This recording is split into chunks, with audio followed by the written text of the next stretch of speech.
I decided to visit my wife at her job as a CEO. At the entrance, there was a sign that said "Authorized personnel only."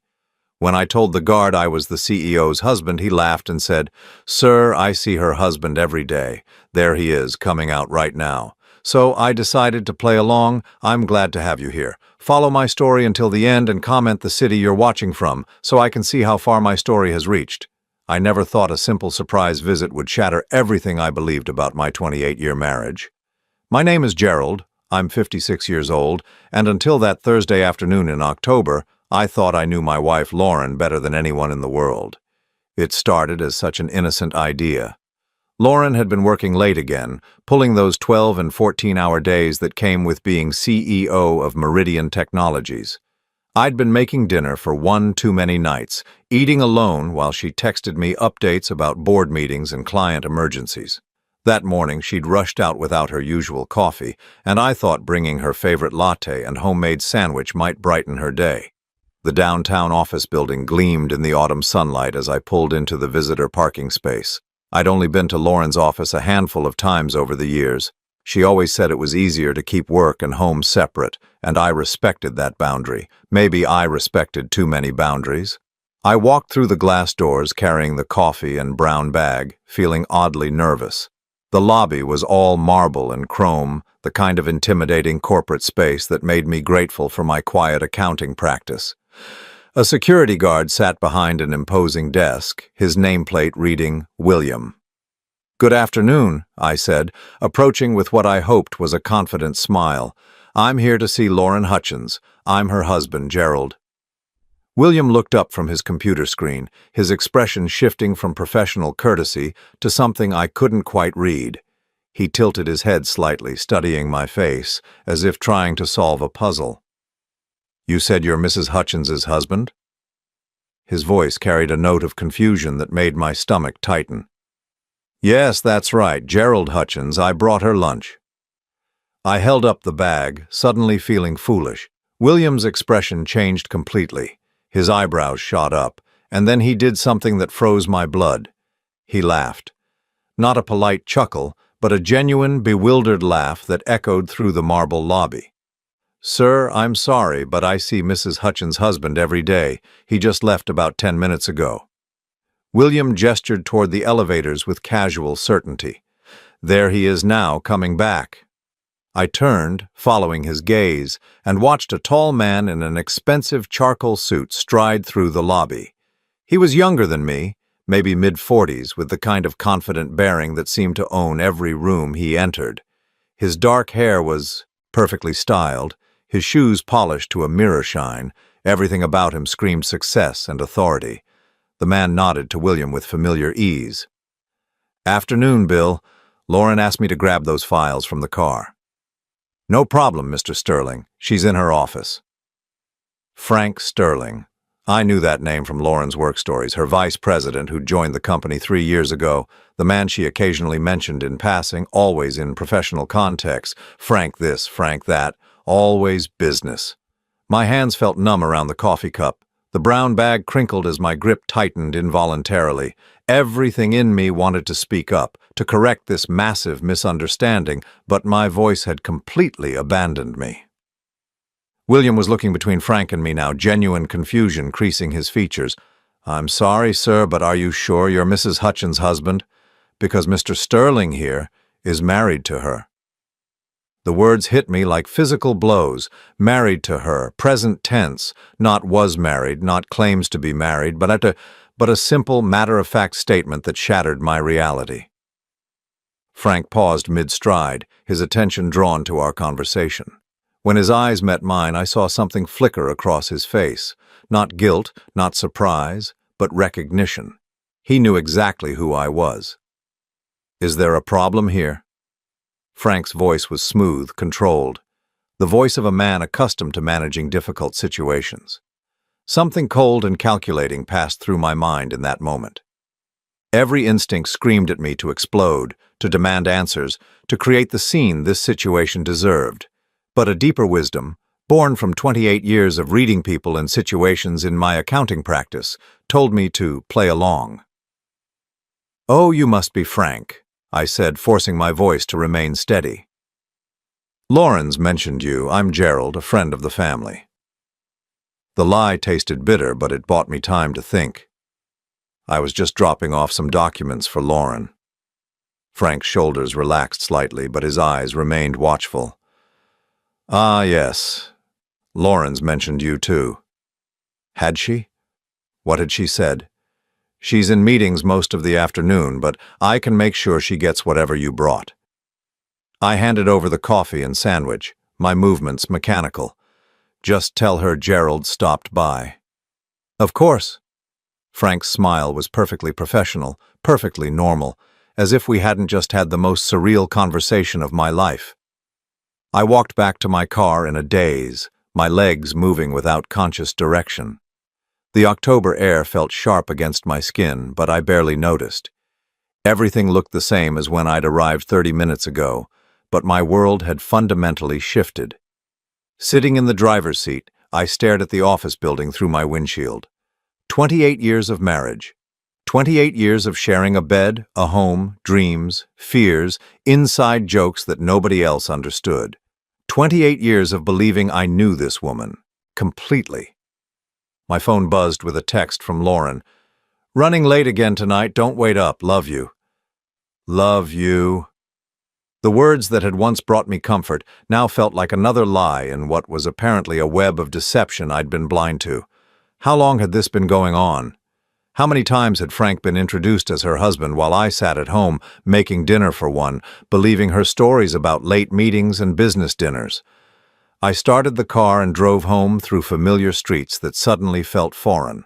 Our house looked the same, the red brick colonial we'd bought when Lauren first made partner at her previous firm, the garden she'd insisted on planting our second year there, the mailbox with both our names printed in careful script. Everything exactly as I'd left it, except now I knew it was all built on lies. Inside, the silence felt different. It wasn't the comfortable quiet of a home waiting for its occupants to return. It was the hollow emptiness of a stage set, a carefully constructed facade. I walked through rooms filled with our shared memories. Vacation photos, wedding pictures, the ceramic bowl Lauren had made in that pottery class she'd taken 5 years ago. Had any of it been real? I made myself a cup of tea and sat at the kitchen table, staring at nothing. My mind kept replaying the scene at the office, searching for clues I'd missed, explanations that might make sense of what I'd witnessed. But there was only one explanation that fit, and it was one I wasn't ready to accept. The front door opened at 9:30, just as it had countless times before. Lauren's heels clicked against the hardwood floor, her keys jangled as she set them on the hall table. Normal sounds of a normal evening, except nothing was normal anymore. Gerald, I'm home. Her voice carried the tired warmth I'd grown accustomed to over the years.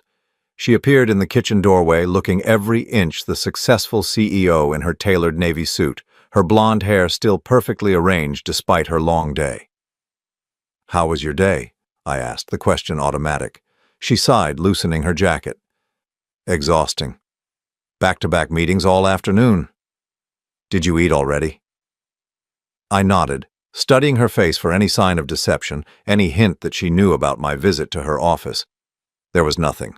Her expression was exactly what it had always been, tired, distracted, but genuinely glad to see me. I brought you coffee today, I said carefully, to your office. Lauren paused in the middle of reaching for a glass. For just a fraction of a second, something shifted in her expression. Then she smiled. You did? I didn't get any coffee.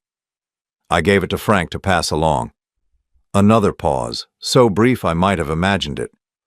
Oh, Frank mentioned someone stopped by. I had back-to-back meetings all afternoon, so I probably missed it. She moved to the refrigerator, her back to me. That was sweet of you to think of me.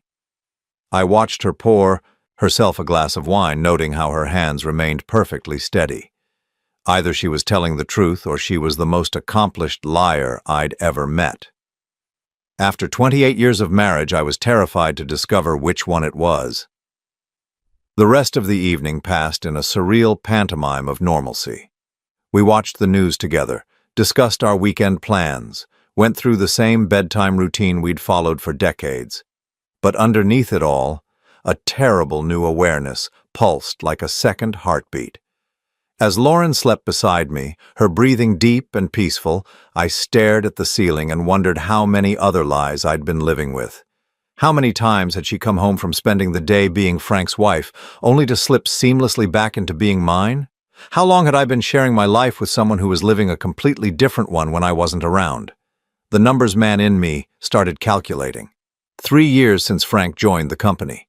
How many late nights, how many business trips, how many times had she mentioned his name in passing, conditioning me to accept his presence in her professional life while he was actually inhabiting something much more personal?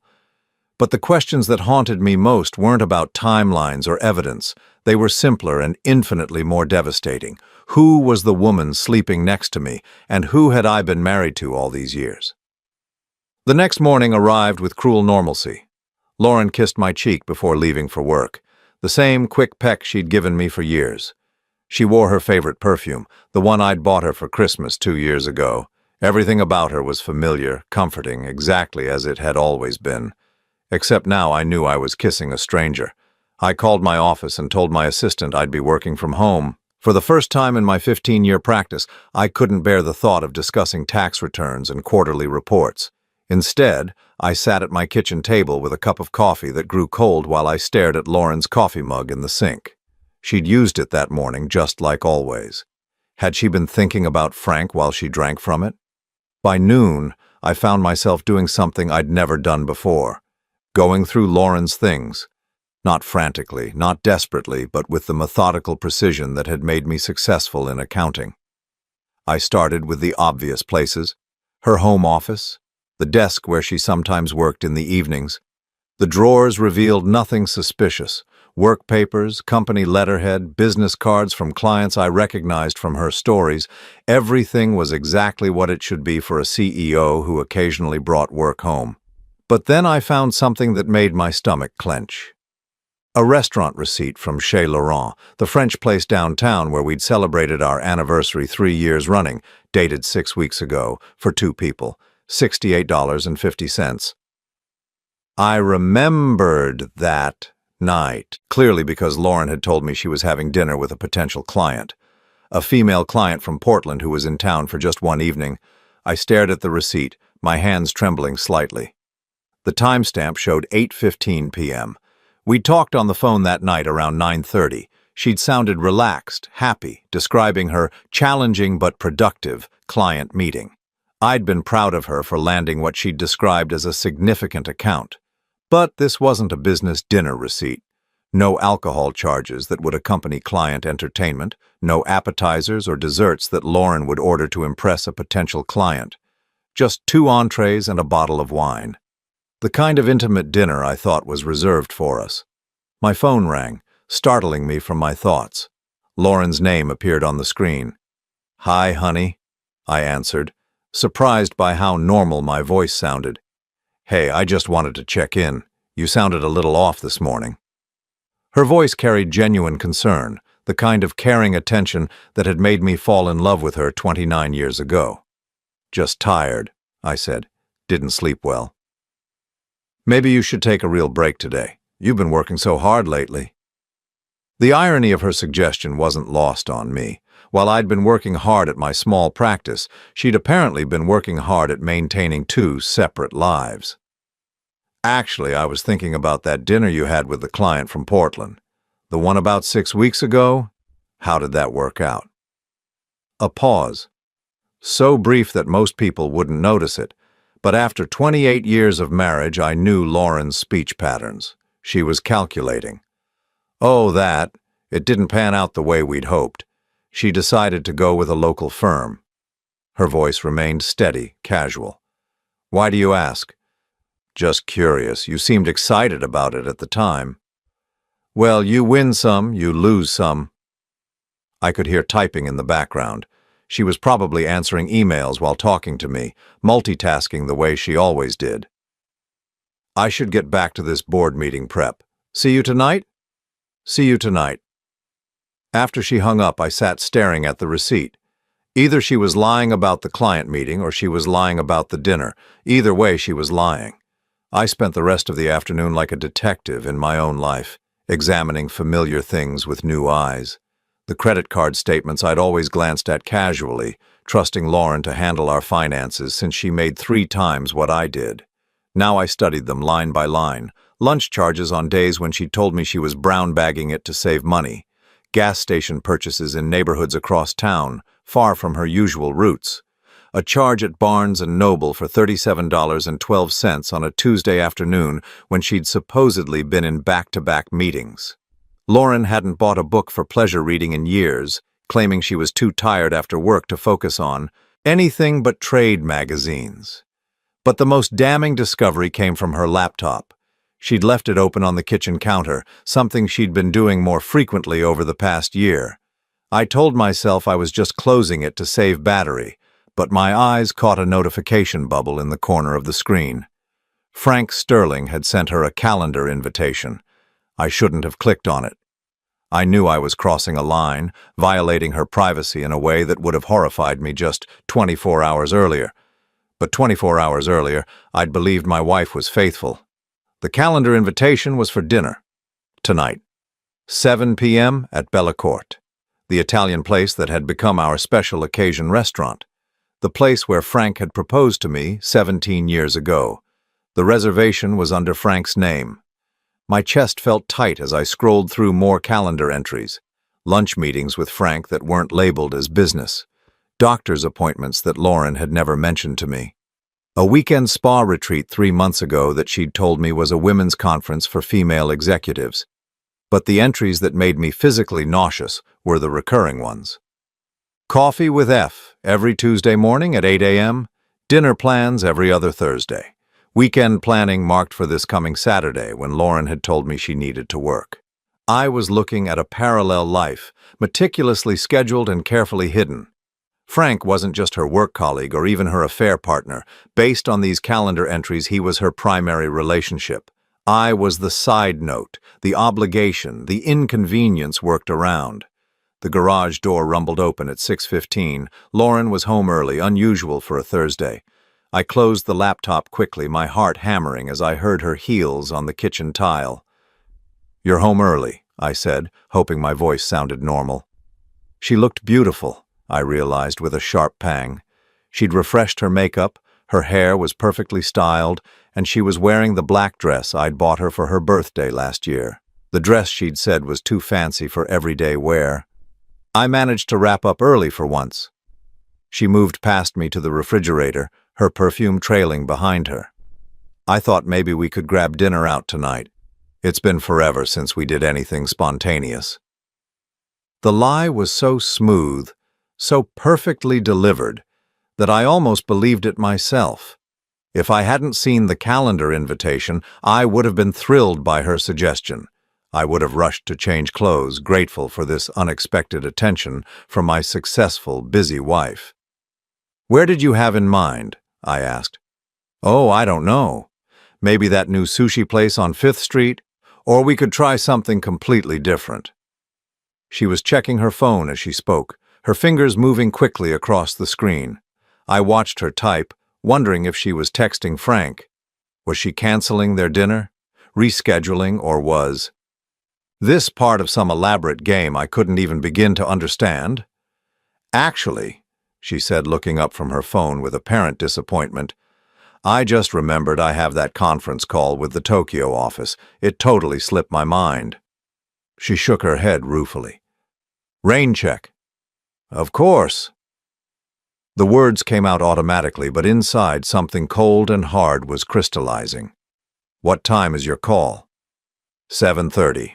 Could run until 9 or 10. You know how these international things go." She was already moving toward the stairs, toward our bedroom where she kept her work clothes. "I'll probably just grab something quick on my way back to the office." I nodded, playing my part in this elaborate deception. "I'll make myself something here." She paused at the bottom of the stairs, looking back at me with what appeared to be genuine affection. "You're so understanding, Gerald. I don't know what I'd do without you." The words that should have warmed my heart instead felt like ice picks. How many times had she said variations of this while preparing to spend the evening with another man? How many times had I smiled and kissed her goodbye, unknowingly sending her off to her real life? I watched her climb the stairs, listening to her movements in our bedroom. She was changing out of the black dress, probably into something more businesslike for her conference call. Or maybe into something entirely different for her dinner with Frank. 20 minutes later, she came back down wearing a navy blouse and dark slacks. Professional but attractive. Her makeup was perfect, her hair touched up. She looked like a woman preparing for an important evening, not someone settling in for a long phone conference. "I'll try not to be too late," she said, kissing my cheek. The same spot she'd kissed that morning, but now it felt like a betrayal instead of intimacy. "Take your time. I'll probably turn in early anyway." She gathered her purse, her laptop bag, her keys. The same routine I'd watched thousands of times, but now I knew I was watching an actress preparing to leave one performance for another. The house felt different after she left. Not empty, but haunted. Every familiar object seemed to mock me with its false comfort.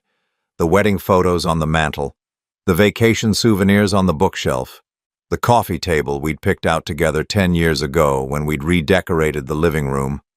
All of it was real, but none of it meant what I'd thought it meant.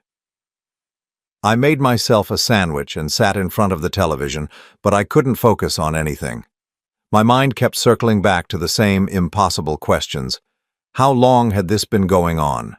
How had I missed the signs for so long? And most devastatingly, had our entire marriage been a lie, or had something changed along the way? At 8:30, I found myself driving past Bellecourt. I told myself I was just going to the grocery store, that this route was perfectly normal, but when I saw Lauren's silver BMW in the restaurant parking lot, parked next to a dark Mercedes I assumed belonged to Frank, the last thread of hope I'd been clinging to snapped. They were in there right now, sharing the same kind of intimate dinner I thought was exclusive to our marriage. Was he telling her he loved her? Was she laughing at his jokes the way she used to laugh at mine? Were they planning a future that didn't include me? I drove home in a daze, the weight of my new reality settling around me like a heavy coat. My wife of 28 years was living a double life so complete, so seamlessly integrated that I'd been completely blind to it. The woman I'd thought I knew better than anyone was a stranger. The marriage I'd believed was solid was apparently just the cover story for her real relationship. But perhaps the most shattering realization was this. I had no idea how long I'd been living this lie, and I had no idea what to do about it. The revelation came 3 days later in the most mundane way possible.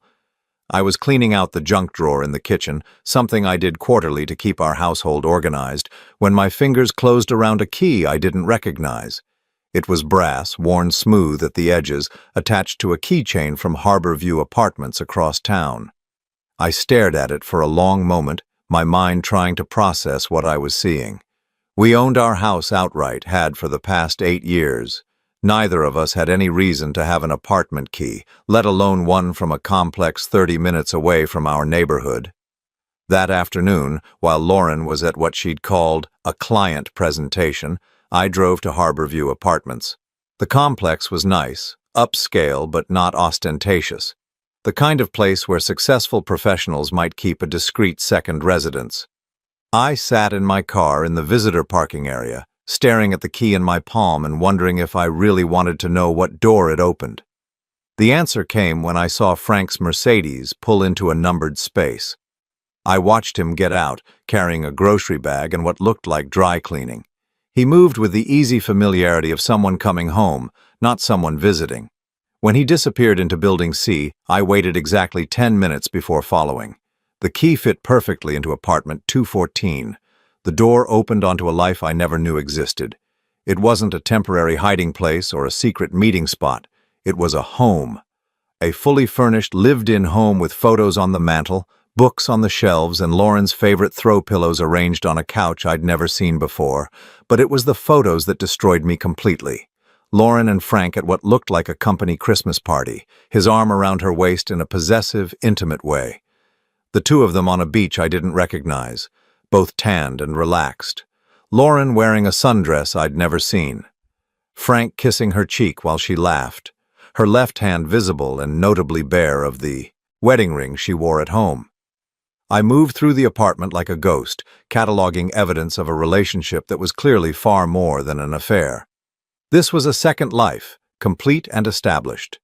In the bedroom, Lauren's clothes hung next to Frank's in a shared closet. Her perfume sat on the dresser next to his cologne. The bathroom held 2 toothbrushes, her contact solution, the expensive face cream she claimed was too costly to repurchase when she'd run out 6 months ago. On the kitchen counter, I found the most devastating evidence of all, a folder labeled Future Plans in Lauren's handwriting. Inside were house listings in Frank's name, vacation brochures for trips I'd never heard her mention, and a business plan for expanding Meridian Technologies with Frank listed as CEO and Lauren as president. But at the bottom of the folder was something that made my hands shake. A consultation summary from Morrison & Associates Family Law. The letterhead was familiar because Morrison & Associates was the firm that had handled our will updates 5 years ago. According to the summary, Lauren had met with them twice in the past 4 months to discuss optimal divorce strategies for high-asset individuals. The document outlined her approach in clinical detail. She planned to file for divorce, citing irreconcilable differences and emotional abandonment. The strategy involved establishing a pattern of my alleged emotional unavailability, supported by what the lawyer called lifestyle incompatibility evidence. According to this plan, my preference for quiet evenings at home would be presented as social isolation. My satisfaction with my small accounting practice would become lack of ambition. My contentment with our modest lifestyle would be reframed as inability to support her professional growth. But the most chilling part was the timeline. Lauren had been planning this divorce for at least 2 years, carefully documenting instances of what she called my withdrawn behavior. She'd been creating a narrative of our marriage that painted me as an inadequate husband who'd gradually become emotionally unavailable. The woman I'd been living with, loving, trusting, had been systematically building a case against me while I remained completely oblivious. I sat on their couch, surrounded by evidence of their shared life, and tried to process the magnitude of the deception. This wasn't just an affair that had gotten out of hand. This was a calculated replacement of one life with another. Frank hadn't just stolen my wife. He'd systematically assumed my role while I was gradually being written out of the story. My phone buzzed with a text from Lauren. "Running late tonight. Don't wait up. Love you." Love you. The same words she'd probably texted me from this very apartment, maybe while Frank was cooking dinner in their kitchen or while they were planning their next vacation together. How many times had she sent me loving messages, while actively living a completely different life? I photographed everything with my phone, my accountant's mind automatically creating the documentation I'd need later. The photos, the legal documents, the evidence of their shared residence. But as I worked, a strange calm settled over me. For 3 days I'd been tormented by uncertainty, by the gap between what I knew and what I suspected. Now I had answers, and while they were devastating, they were also clarifying. Lauren hadn't just been having an affair. She'd been conducting an elaborate long-term plan to transition from one life to another, with me as the unwitting supporting character in my own replacement. The woman I'd been married to for 28 years had spent the last several years methodically erasing me from her future while maintaining the facade of our marriage. When I got home, I found Lauren's laptop open on the kitchen counter again. This time, I didn't hesitate. I opened her email and found correspondence that confirmed everything I'd discovered at the apartment. Messages between Lauren and Frank discussing when to make the transition. Communications with her lawyer about preparing Gerald for the inevitable changes. Even emails to our mutual friends, subtly preparing them for what she called some difficult decisions I'll need to make about my marriage. One email to her sister Sarah, dated just 2 weeks ago, was particularly devastating. "Gerald's been so distant lately. I think he's going through some kind of midlife crisis, but he won't talk about it. I'm trying to be patient, but I can't sacrifice my own happiness indefinitely. Frank thinks I should consider all my options. Reading this, I realized that Lauren hadn't just been living a double life. She'd been actively rewriting our marriage history to justify her planned exit. Every quiet evening I'd spent reading while she worked on her laptop, every time I'd encouraged her to pursue her career ambitions even when it meant less time together, every instance of my being supportive rather than demanding had been transformed into evidence of my inadequacy as a husband. The cruelest part was recognizing how she'd manipulated my own responses to support her narrative. When she'd started working later and traveling more, I'd been understanding. When she'd seemed stressed and distant, I'd given her space. When she'd suggested we needed better communication, I'd agreed to couples counseling, never realizing I was providing her with material to use against me later. That night, Lauren came home at nearly 11 o'clock, apologizing for her late evening with client entertainment. She kissed my cheek and asked about my day, the same routine we'd followed for years. But now I could see it for what it was. A performance designed to maintain the status quo until she was ready to execute her exit strategy. "How was the client dinner?" I asked, testing her reaction. "Productive, I think. We're trying to land this big contract, and sometimes these things require extra relationship building." She moved around the kitchen with practiced ease, making herself a cup of tea. Frank was there too, of course, since he'll be managing the account if we get it. Frank was there too, of course he was. I wondered if they'd laughed about this conversation later in their shared apartment while planning their shared future. "That's good," I said. "You and Frank work well together." Lauren paused, cup halfway to her lips. "We do. He really understands the business side of things." There was something in her voice, a warmth that she used to reserve for talking about me. "He's been instrumental in some of our biggest wins lately." I nodded, playing my part in this elaborate charade. But inside, I was calculating. How long did I have before she filed for divorce? How much more evidence did she need to gather to support her strategy? How many more times would I kiss her goodnight while she planned my replacement? As I lay in bed that night, listening to Lauren's peaceful breathing beside me, I realized that the woman I'd been married to for 28 years was essentially gone. In her place was someone who could maintain this level of deception with apparent ease, someone who could plan my emotional and financial destruction while accepting my love and support. But perhaps most devastating of all was the recognition that I'd been living with a stranger for months, possibly years, without ever suspecting it. The Lauren I thought I knew, the woman I'd built my life around, had been gradually replaced by someone capable of this level of calculated betrayal. The question now wasn't whether my marriage was over. The question was whether it had ever really existed at all. I chose Saturday morning for the confrontation.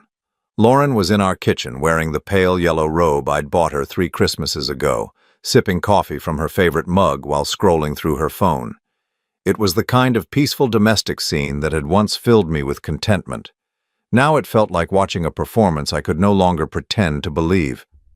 "We need to talk," I said, setting the folder of evidence on the kitchen table between us. Lauren looked up from her phone, her expression shifting from casual attention to sharp awareness as she saw the documents. Her coffee mug paused halfway to her lips, and for just a moment I saw something flicker across her face that might have been relief. "What's this about?" she asked, but her voice lacked the confusion it should have carried. She knew exactly what this was about. "I went to your apartment yesterday, the one at Harbor View." I sat down across from her, noting how her shoulders straightened, how her breathing shifted to something more controlled. "I used the key from our junk drawer." Lauren set down her mug with deliberate precision. When she looked at me again, the mask was gone. The loving wife, the concerned partner, the woman who'd been apologizing for late nights and long meetings had disappeared. In her place sat someone I barely recognized, someone whose eyes held a coldness I'd never seen before. "I see." Her voice was calm, matter-of-fact. "How much do you know?" The question hit me like a physical blow, Not denial, not confusion, not even anger. Just a practical inquiry about the extent of my discovery, as if we were discussing a business problem that needed to be managed. Everything, I said. The apartment, Frank, the divorce planning, the legal strategy, all of it. Lauren nodded slowly, her fingers drumming against the table in a rhythm I recognized from her board meetings. She was calculating, processing, deciding how to handle this unexpected development in her carefully orchestrated plan.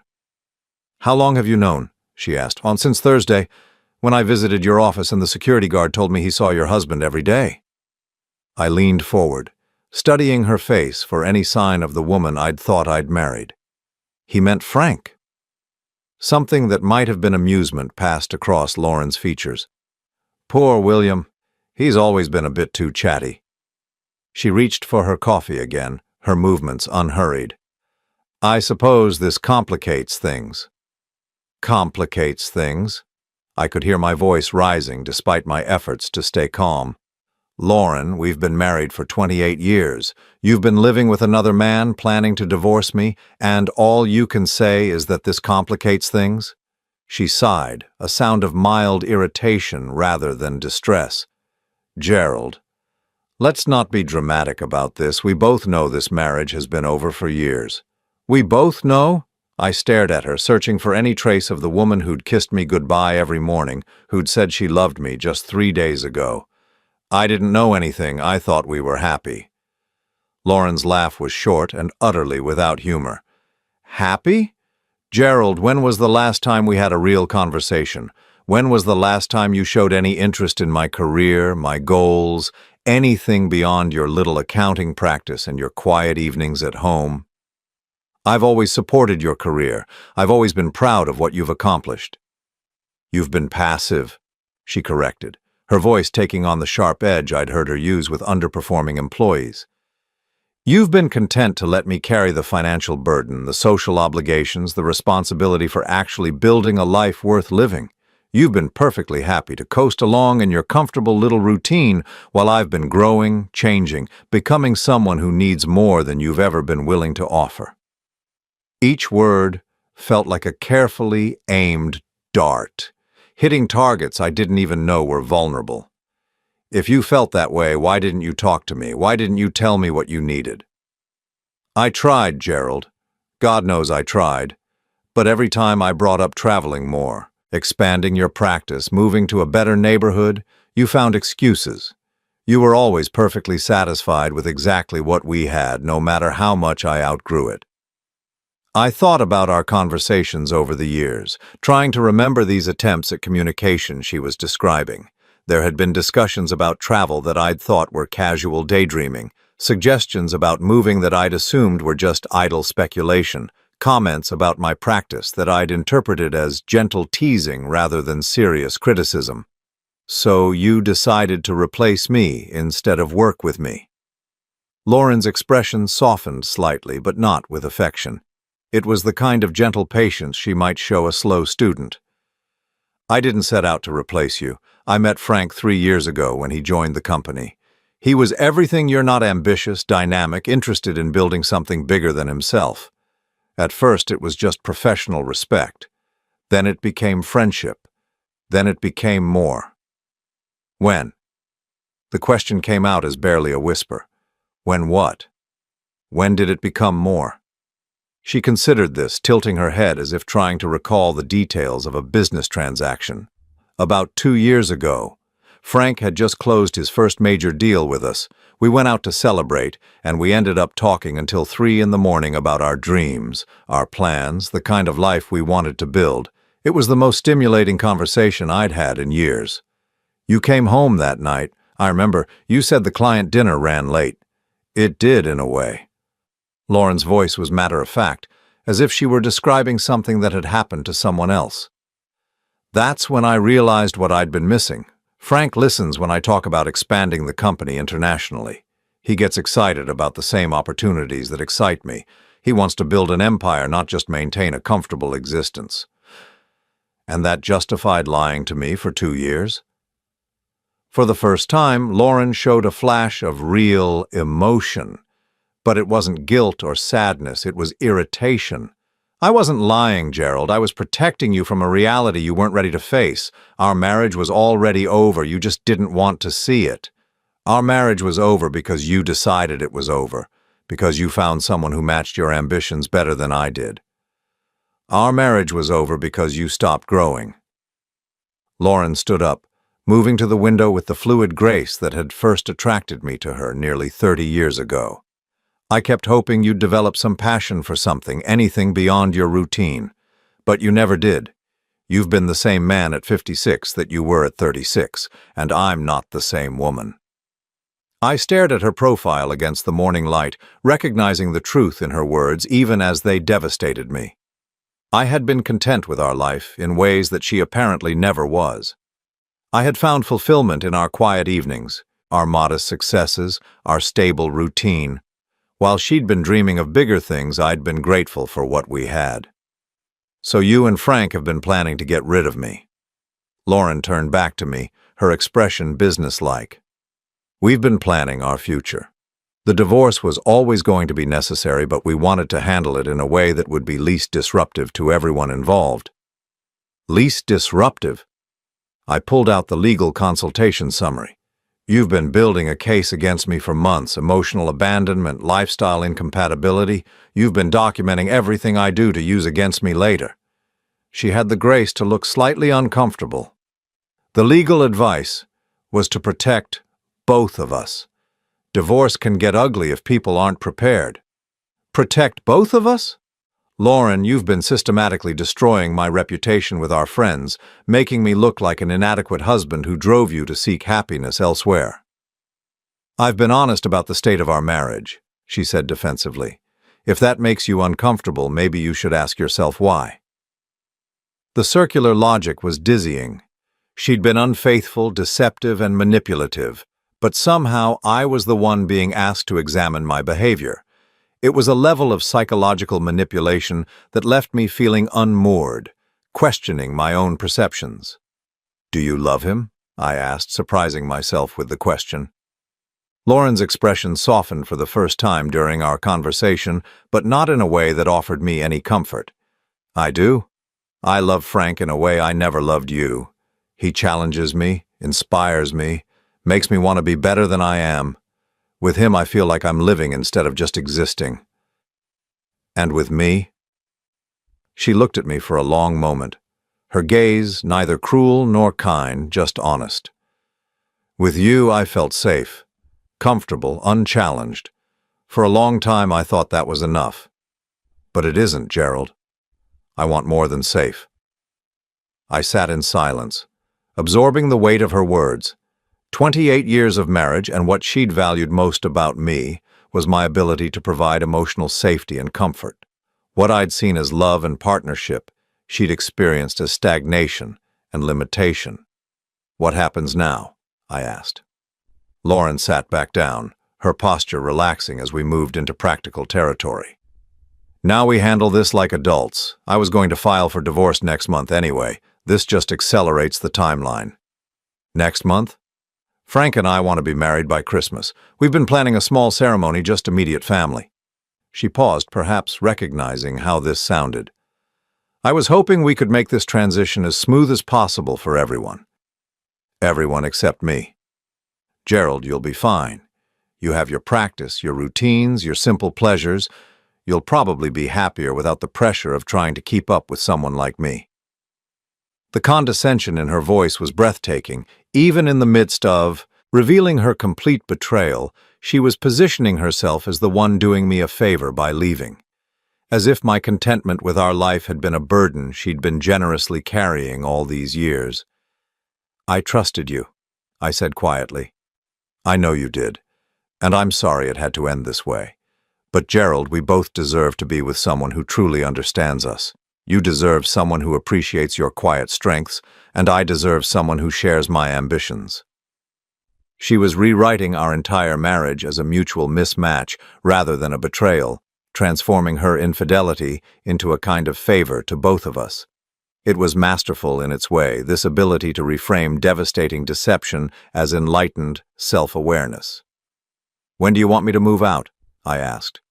Lauren looked surprised. You don't have to move out immediately. We can work out the details through our lawyers. I'm not heartless, Gerald. Not heartless, just calculating, manipulative, and capable of maintaining an elaborate deception for years while planning my replacement. But not heartless. I stood up, feeling older than my 56 years. I'll contact a lawyer on Monday. Gerald, she called as I reached the kitchen doorway. When I turned back, she looked almost like the woman I'd thought I'd married. Almost. I really am sorry it happened this way. I never wanted to hurt you. I studied her face, looking for any sign that she understood the magnitude of what she'd done.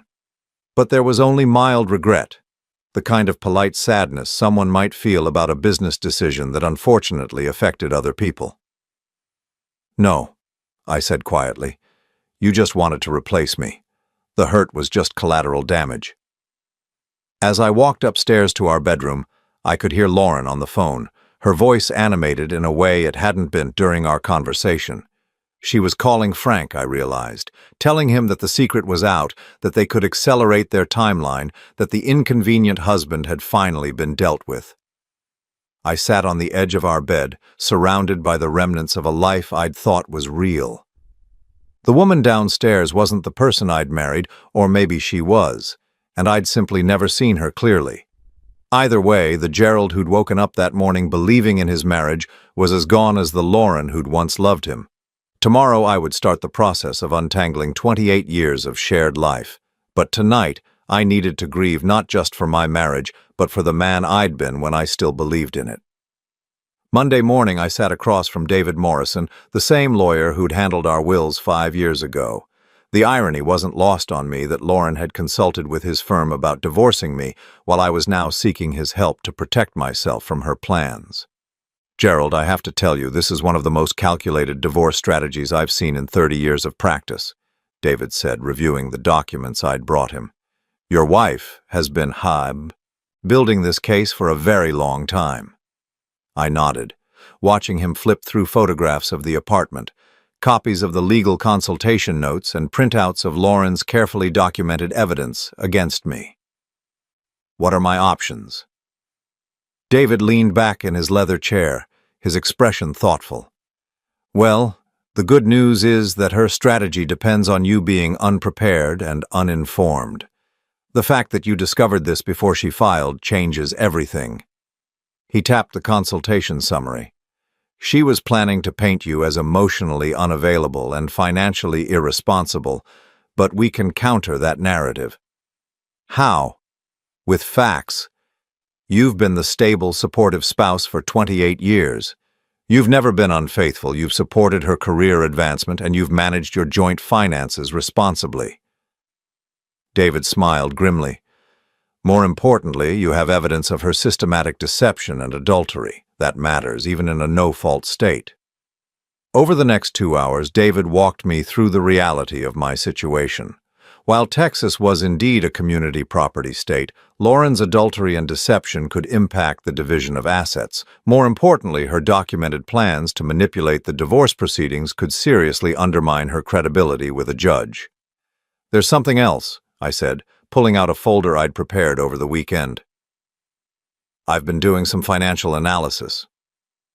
David raised an eyebrow as I spread out spreadsheets and bank statements across his desk. This was where my accounting background became invaluable. While Lauren had been busy documenting my alleged emotional failures, I'd been quietly tracking our financial reality. Lauren makes $200,000 a year as CEO, I explained. But our joint expenses have been running about $60,000 more than her salary for the past 3 years. I've been subsidizing her lifestyle without realizing it. David studied the numbers, his expression growing increasingly interested. How? My practice generates about $120,000 annually. I've been putting $80,000 into our joint account, keeping only $40,000 for my business expenses and personal needs. I thought I was being generous, allowing her to save more of her salary for our future. I pointed to a series of withdrawals from our savings account. But she's been drawing down our joint savings to maintain the apartment with Frank. The revelation was in the details. While I'd been living modestly and contributing most of my income to our shared expenses, Lauren had been using our joint resources to fund her separate life. The apartment rent, the dinners, the weekend trips I'd never taken, the gifts she'd given Frank, all of it had been paid for with money I'd earned and contributed to what I'd believed was our shared future. "This is fraud," David said bluntly. "She's been using marital assets to fund an adulterous relationship while planning to divorce you. That's going to significantly impact how a judge views the asset division." But I wasn't done. Over the weekend, I'd done something that felt foreign to my naturally trusting nature. I'd investigated my own wife's business dealings. What I'd found had shocked me even more than her personal betrayal. "There's more," I said, pulling out another set of documents. "Lauren's been positioning Frank to take over more responsibilities at Meridian Technologies. But according to the corporate filings I found, she's been doing it in ways that violate her fiduciary duty to the company's board." David's eyes sharpened. "Explain." "Frank was hired as vice president of business development 3 years ago, but Lauren's been systematically transferring responsibilities to him that should require board approval. She's essentially been grooming him to replace her as CEO while positioning herself as president. But she's never presented this reorganization to the board officially." I'd spent hours reviewing publicly available corporate documents, cross-referencing them with the business plan I'd found in their apartment. Lauren and Frank's vision for the company's future involved significant structural changes that would require stockholder approval. But according to the official records, these changes had never been properly presented or voted on.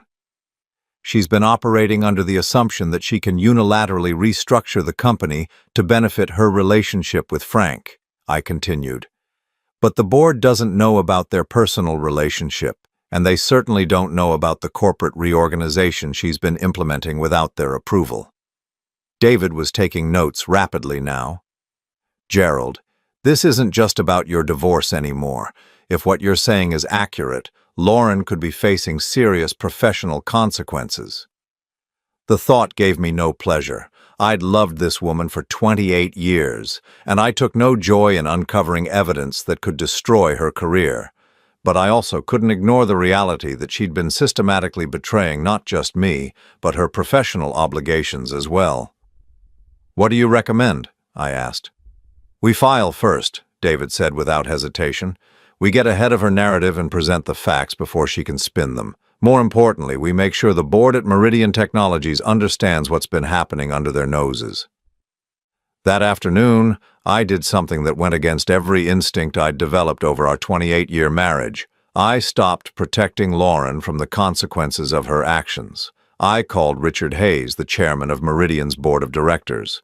Richard and I had met several times at company functions over the years, and I'd always liked his straightforward approach to business.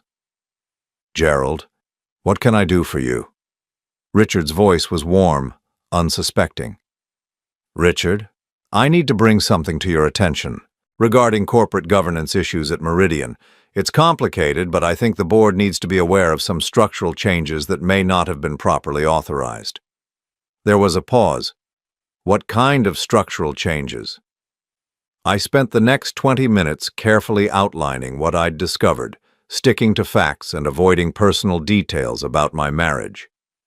Richard listened without interruption, his questions growing more pointed as I described the unauthorized reorganization that had been taking place. "Jesus, Gerald, are you saying Lauren's been implementing major corporate changes without board approval?" "I'm saying that based on the documents I've seen, there appears to be a significant disconnect between what's been happening operationally and what's been reported to the board." "And you're bringing this to me because?" I took a deep breath. "Because I believe in corporate integrity, and because the board has a right to know what's being done in their name." After I hung up, I sat in my office feeling a strange mixture of satisfaction and sadness. For years, I'd been the supportive husband who cleaned up Lauren's messes, smoothed over her occasional ethical shortcuts, and provided the stable foundation that allowed her to take professional risks. Now I was the one creating consequences she'd have to face. That evening, Lauren came home later than usual. Her face was tight with stress, her usual composed demeanor cracked around the edges. "We need to talk," she said, setting her briefcase down with more force than necessary. About what? About the call Richard Hayes made to me this afternoon. About the corporate governance review the board has suddenly decided to conduct. Her eyes were hard, calculating. About the fact that my own husband is apparently trying to destroy my career. I met her gaze steadily. I shared factual information about corporate reorganization that appeared to lack proper authorization. Nothing more. Don't play innocent with me, Gerald. You knew exactly what you were doing. Yes, I did. The same way you knew exactly what you were doing when you spent 2 years planning my replacement. Lauren's composure finally cracked. This is different, and you know it. This affects my professional reputation, my ability to make a living. Your affair with Frank affects that too. The board's going to find out eventually that you've been restructuring the company to benefit your personal relationship. I just gave them a head start. She stared at me for a long moment, and I could see her reassessing everything she thought she knew about me. The passive, supportive husband who'd never challenged her decisions was gone. In his place was someone who understood the value of information and wasn't afraid to use it. "What do you want?" she asked finally. "I want you to stop treating me like I'm stupid," I said. "I want you to acknowledge that your actions have consequences beyond your personal happiness. And I want you to understand that I'm not going to quietly disappear just because it would be convenient for your new life plan." Lauren sat down across from me, her posture defensive. "The board review will pass. There's nothing illegal about operational restructuring." "Maybe not illegal, but unauthorized restructuring that benefits your romantic partner. That's going to be harder to explain, especially when the board realizes you never disclosed your relationship with Frank." I could see her working through the implications, her quick mind calculating the political and professional costs of her choices. For the first time since I'd discovered her betrayal, Lauren looked genuinely worried. "What's it going to take to make this go away?" she asked. "It's not going away, Lauren. You set this in motion when you decided to live a double life. Now we all have to deal with the consequences." "You're destroying everything I've worked for." I shook my head. "You destroyed it yourself. I'm just refusing to help you cover it up anymore." That night, as Lauren made phone calls behind closed doors, and I could hear the stress in her voice, I realized something fundamental had shifted. For 28 years, I'd been the one adapting, accommodating, making space for her ambitions and choices. Now, for the first time, she was the one having to adapt to consequences she couldn't control. It wasn't revenge exactly. It was something quieter but more powerful, the simple refusal to continue enabling someone who'd been systematically betraying me. Lauren had built her new life on the assumption that I would remain passive, predictable, manageable. She was about to discover how wrong that assumption had been. The next morning I filed for divorce, but more importantly, I stopped being the man who made Lauren's life easier at the expense of his own dignity. After 56 years of believing that love meant endless accommodation, I was finally learning that sometimes love means knowing when to stop. 6 months later, I stood in the kitchen of my new apartment making coffee for one and finding genuine peace in the simplicity of it. The morning sun streamed through windows I'd chosen in a space that was entirely mine, free from the weight of deception and false harmony that had defined my life for so long. The divorce had been finalized 3 weeks ago. Despite Lauren's initial threats and manipulations, the evidence I'd gathered had shifted the entire dynamic of our settlement. When faced with documented proof of her adultery, financial deception, and professional misconduct, her lawyer had advised her to accept a more equitable division of assets than she'd originally planned.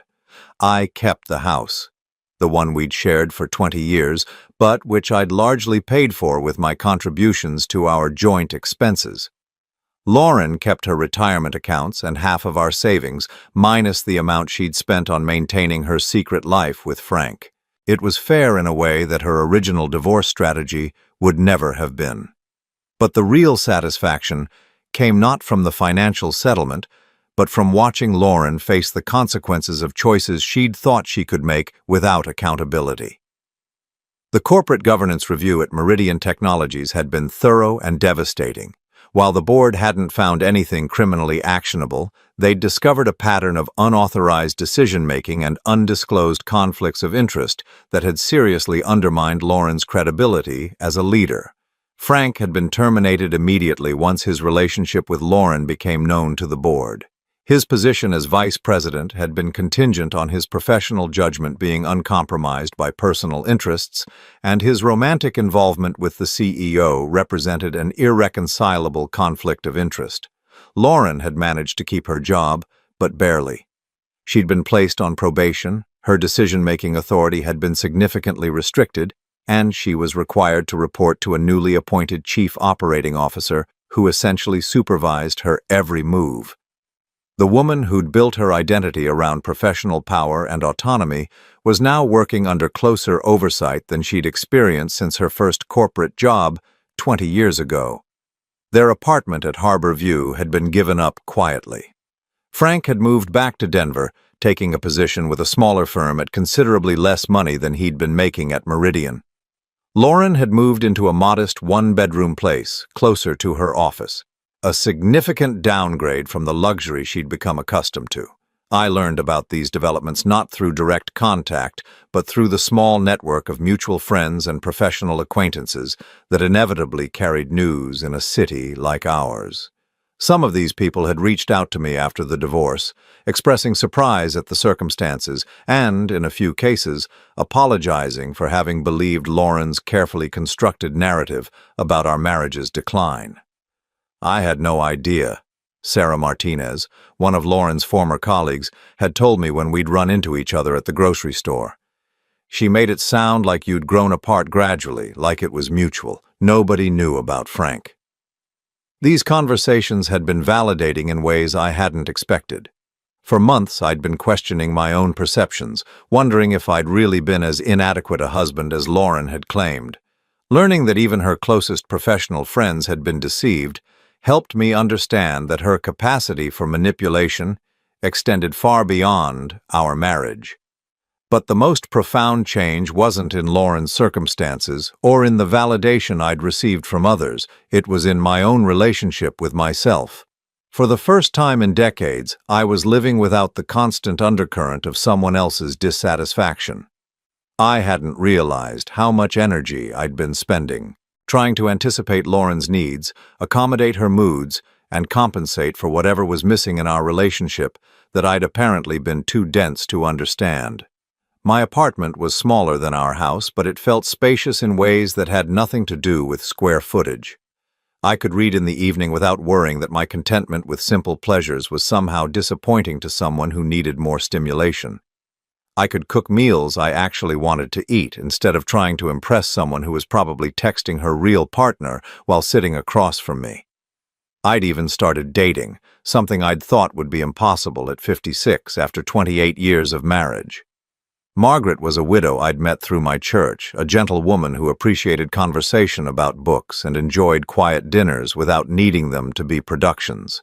She found my contentment with simple pleasures charming rather than limiting, and her uncomplicated affection was a revelation after years of trying to earn love from someone who'd been systematically withdrawing it. The strangest part was realizing how much happier I was without the marriage I'd thought I'd been fighting to save. Lauren had been right about one thing. We had grown incompatible, but not in the way she'd described. She'd become someone who could maintain elaborate deceptions while accepting love from someone she was actively betraying. I'd remained someone who believed in honesty, loyalty, and the possibility of working through problems together. Her version of growth had required discarding the values that had built our marriage. My version of growth was learning to protect those values from people who would exploit them. One evening in late spring, I was sitting on the small balcony of my apartment, reading and enjoying the sunset, when my phone rang. Lauren's name appeared on the screen, the first time she'd called since our divorce was finalized. I almost didn't answer. We had nothing left to discuss, no shared obligations that required communication. But curiosity won. "Hello, Lauren." "Gerald." Her voice sounded tired, older somehow. "I hope I'm not disturbing you. What can I do for you?" There was a long pause. I wanted to apologize for how everything happened, for the way I handled things. I waited, saying nothing. I know you probably don't want to hear this, but I've had a lot of time to think about what I did, about the choices I made. Another pause. You didn't deserve what I put you through. No, I didn't. I convinced myself that our marriage was already over, that I was just being honest about reality. But the truth is, I ended it long before I admitted it to myself. I ended it when I decided you weren't enough anymore, instead of trying to work with you to build something better. I found myself genuinely curious about this conversation. What's prompted this reflection? Lauren let out a sound that might have been a laugh, but without humor. Losing everything I thought I wanted. Frank and I lasted exactly 6 weeks after he moved to Denver. Turns out our great love affair was more about the excitement of secrecy and the thrill of planning a new life than about actually wanting to live together day to day. I'm sorry to hear that. Are you? She sounded genuinely curious. I considered the question honestly. Yes, I am. I'm sorry you threw away 28 years for something that wasn't real. I'm sorry you hurt so many people in pursuit of something that didn't exist. I'm sorry you discovered too late that what we had was actually valuable. Do you ever think about what might have happened if I'd just talked to you? If I'd been honest about feeling restless instead of creating this whole elaborate deception? Sometimes, I admitted. But Lauren, the problem wasn't that you felt restless or wanted more from life. The problem was that you chose deception and betrayal instead of honest communication. You chose to replace me instead of working with me. I know that now. Do you? Because even in this apology, you're focusing on the outcome that didn't work out for you, not on the damage you caused along the way. You're sorry that your strategy failed, not sorry that your strategy involved systematically lying to someone who loved you. Silence stretched between us. You're right, she said finally. Even now, I'm still making it about me. Yes, you are. I hope you're happy, Gerald. I hope you found someone who appreciates what I was too selfish to value. I have. Her name is Margaret, and she's everything you never were. Honest, kind, and capable of love without manipulation. Good. You deserve that. After she hung up, I sat on my balcony as the sun finished setting, thinking about the strange journey that had brought me to this peaceful evening. A year ago, I'd been living a lie without knowing it. Married to someone who was systematically planning my replacement while accepting my love and support. Now I was alone, but not lonely. Starting over, but not starting from scratch. I'd learned that contentment wasn't a character flaw and that my capacity for loyalty and trust, while it had made me vulnerable to exploitation, was also what made me capable of real intimacy with someone who shared those values. Lauren had seen my satisfaction with our quiet life as evidence of my limitations. Margaret saw it as evidence of my ability to find joy in authentic connection rather than needing constant external validation. The difference wasn't in what I offered, but in who was receiving it. As I prepared for bed that night, I reflected on something that would have surprised the Gerald of a year ago. I was grateful for Lauren's betrayal. Not because I'd enjoyed the pain of discovery or the difficulty of divorce, but because it had freed me from a relationship that was slowly killing my spirit. For years, I'd been trying to be enough for someone who had decided I wasn't. I'd been accepting love as a conditional gift that could be withdrawn if I failed to meet evolving standards I was never allowed to understand. I'd been living in fear of disappointing someone who was already planning my replacement. Now I was living with someone who loved me, not despite my contentment with simple pleasures, but because of it. Someone who saw my loyalty as a gift rather than an expectation, my honesty as a treasure rather than a burden. At 56, I'd learned that sometimes the best thing that can happen to you is losing something you thought you couldn't live without.